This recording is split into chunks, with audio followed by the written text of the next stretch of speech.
The Shui Hi 9 Plus is a 10.8-inch Android tablet from China that offers a lot of interesting features, even though its price starts at just around $200. It has a high-resolution screen, an Helio X27 deca-core processor, integrated LTE, and almost pure Android Oreo.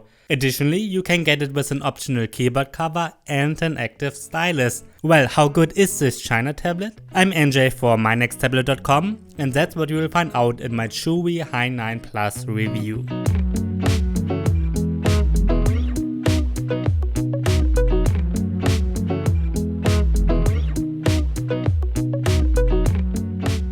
Even though the Shui Hi 9 Plus is very affordable, the build quality is pretty good. As with the smaller Shui Hi 9 Pro, we do get a full metal body here, at least almost. There's a plastic cover for the antennas only. It is completely black, feels solid, is 8.1mm thin and weighs 500 grams. When holding it in portrait mode, we get a power button and the volume controls on the right side. There is a connector for the keyboard cover on the left side. And on the top we get a USB-C port, a headphone jack and a card slot. In this one you can put either 2 SIM cards or a SIM and a micro SD card. Yes, 4G is built in as a standard and you can even use it to send SMS or make phone calls. Both cameras have a resolution of 8 megapixels. The front-facing camera is located on one of the shorter sides, which is a bit unusual. Obviously, like pretty much always, smartphones take much better photos. But considering this is a China tablet, the quality is not too bad and good enough for snapshots. On the back, the Shui Hi 9 Plus has 2 speakers built into the metal body. The sound quality is acceptable, but certainly not good. It's fine for watching some YouTube, but if you turn up the volume, the sound can be a bit scratchy. I love that you can get the Shui Hi 9 Plus with an official keyboard cover, because not many are offering that. The design of the keyboard cover resembles the one for the first iPad Pro generation. If you close the cover, the screen is protected, but the back is not. The keyboard itself is pretty good. It consists of real keys that you can really press down. The keyboard is as big as the keyboard from 10 to 11-inch notebooks are. I was able to type on it comfortably without having to get used to it that much. However, there's no touchpad. During my review, I encountered 2 weaknesses of the cover. An unfortunate but not too bad one is that the screen does not turn on or off automatically if you close or open the cover. However, a more severe problem is that the keys of the keyboard can press onto the screen if the cover is closed. That wouldn't be an issue if the keys would be turned off when doing so, but that is not the case. I wondered at the beginning why the battery discharged so fast and why it got warm when carrying it in my backpack for a couple of hours. Well, that happened because the keys of the keyboard press onto the screen while being in my backpack. So there's the keyboard input and the screen is turned on. I fixed the problem fast by disconnecting the keyboard and tablet when putting it into my backpack, but still that is not ideal. One reason for getting an official keyboard cover and not just a Bluetooth keyboard is so that the screen can be protected. But well, maybe Shui will fix this with an update. The Hi 9 Plus has a 10.8-inch screen with an aspect ratio of 16:10. It is an IPS display with a high resolution of 2560 by 1600. That means that the resolution is much higher than the ones from more famous brands in this price range. Text and pictures look sharp and you can watch YouTube in 1440p. So the high resolution is great, and I also like that the screen is fully laminated. Other aspects like viewing angles, contrast and color reproduction are good too. It also is bright enough to use inside or outside in the shadows. It is a bit too dark to use comfortably in direct sunlight though. You can navigate the touchscreen with your fingers and an optional pen that costs around $25 to $30. That one is called Shui Hi Pen H3 and works with the Shui Hi 13 as well. Even though the pen is inexpensive, it is mostly made of metal. You have to insert a battery in the back, which is included. On the side there's a button and the stylus supports 1024 levels of pressure sensitivity. I played with the pen a lot and it does work, but sadly I did notice 2 negative things about it. For example, the stylus might support 1024 pressure points, but the tablet certainly does not. I did not find any app that can distinguish between how hard I press. Another downside is that the stylus is not as precise as the Surface Pen, S Pen or Apple Pencil. You can use it just fine to replace a mouse or to draw a bit just for fun, but you cannot do precise drawings, and even handwriting is not as precise as it is with the competition. Sure, these other pens usually cost over $100, so I guess it is to be expected that this much cheaper one is not that great. As I said, it does work, but I really cannot recommend it for professional designers or photographers, and I wouldn't use it to take down notes at school or so either. The Shubi Hi9 Plus houses a MediaTek Helio X27 deca-core processor that consists of 10 cores.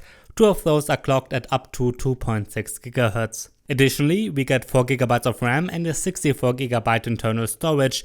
Out of those, only 8GB are used by the system. The tablet supports Wi-Fi, GPS, Bluetooth and 4G. I reviewed the Teclas T20 with the same Helio X27 chipset already, and indeed the benchmark results of both tablets in Geekbench 4 and Antutu are similar.